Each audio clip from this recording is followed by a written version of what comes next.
നമ്മുടെ ഇന്നത്തെ പരിപാടി എന്ന് പറയുന്നത് നമ്മുടെ what's in my hospital bag പാക്കിങ്ങും പിന്നെ എന്താ കാര്യങ്ങൾ അത്യാവശ്യ സാധനങ്ങൾ മാത്രമാണ് ഞാൻ എടുത്തിട്ടുള്ളത്. അപ്പോൾ അതിൻ്റെ ഒരു വീഡിയോ ആണ്. ലൈറ്റ് ആയിട്ട് ഹോസ്പിറ്റൽ ബാഗ് പാക്ക് ചെയ്ത ആളുണ്ടോ എന്ന് എനിക്കറിയില്ല. എൻ്റെ ഡ്രസ്സൊന്നും എനിക്ക് നോക്കുന്നില്ല ഗൈസ്. ഞാൻ ഡബിൾ സൈസ് ആക്കി എല്ലാം എടുത്ത് പുറത്തിട്ട് ഇതേപോലെ തിരിച്ചിടാനുള്ള ആരോഗ്യം തൽക്കാലം എനിക്കില്ല. കാരണം ഞാൻ ആദ്യമേ പറഞ്ഞ പോലെ ഈ പെട്ടി മാറ്റി വെക്കാൻ വേണ്ടിയുള്ള തയ്യാറെടുപ്പിലാണ് ഞാൻ ഇവരെ രണ്ടുപേരെയും ശ്രദ്ധിച്ചത്. ഇനി നമുക്ക് ഇത് ഓപ്പൺ ചെയ്യാം.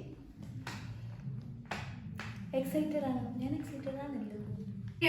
ബേബി ഫസ്റ്റ് ആയിട്ട് നമ്മളെ കാണുമ്പോൾ പിന്നെ കുഞ്ഞിന് തോന്നുന്നത് ഈ സാധനമാണോ എൻ്റെ മദർ എന്ന് തോന്നരുത്. സോ പിന്നെ നമുക്ക് അത്യാവശ്യമായിട്ട് വേണ്ട ബാക്കിയെല്ലാം നമ്മുടെ കഴിഞ്ഞു. ഇതിൽ പിന്നെ മെയിനായിട്ട് പാക്ക് ചെയ്യാനുള്ള ഒരു സാധനം എൻ്റെ കയ്യിലില്ല. എനിക്കത് കിട്ടാനും പോകുന്നില്ല. Bye bye.